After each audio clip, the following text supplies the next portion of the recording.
दोस्तों, मेरा नाम है अंतिदेव मिश्रा और आज मैं आप लोगों के लिए एक ख़ास टॉपिक लेकर के आया हूँ जो यूपीटीटी स्टूडेंट्स के लिए काफ़ी महत्वपूर्ण होने वाले हैं।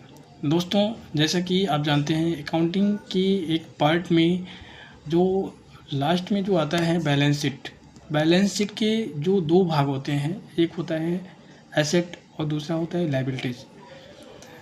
एसेट कितने टाइप के होते हैं, आज उन पूरे का विश्लेषण आज हम लोग करेंगे। क्लासिफिकेशन ऑफ एसेट्स, जैसा कि आप स्क्रीन पर देख रहे होंगे।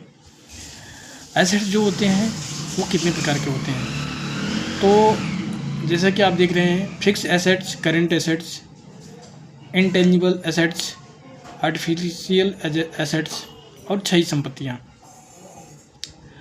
बात करते हैं अस्थायी संपत्तियों की, जिसको कि फिक्स एसेट्स कहते हैं।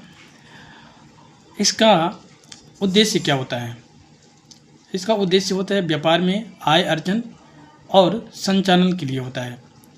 दोस्तों, ये ऐसी संपत्ति होती है जिसको कि व्यवसाय में लाया ही इसीलिए जाता है कि ये लगातार कई वर्षों तक ये व्यवसाय को संचालित करने में और आय अर्जन करने में सुविधा प्रदान कर सके।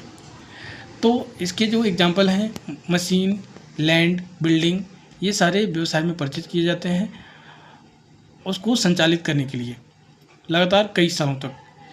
दूसरी संपत्ति के बारे में अगर बात करते हैं तो दूसरा है करेंट एसेट्स, जिसको चल संपत्तियां कहते हैं। नाम से ही आपको पता चल सकता है कि इसको चल संपत्ति क्यों कहा जाता है। दोस्तों, इसका शीघ्र नकद में परिवर्तित हो जाना और दूसरा काम होता है पुनः विक्रय के लिए ही इसका परचेज किया जाता है। शीघ्र नकद में परिवर्तित हो जाने से क्या मतलब है?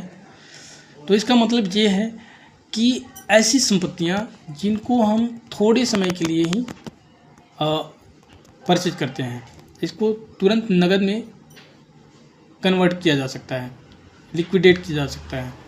जैसे व्यवसाय में माल को खरीदना और तुरंत उसको बेचना, तो इसको हम लगातार 2-3 सालों तक तो नहीं रख सकते हैं, इसको पुनः बेचेंगे और उसको कैश में कन्वर्ट कर लेंगे।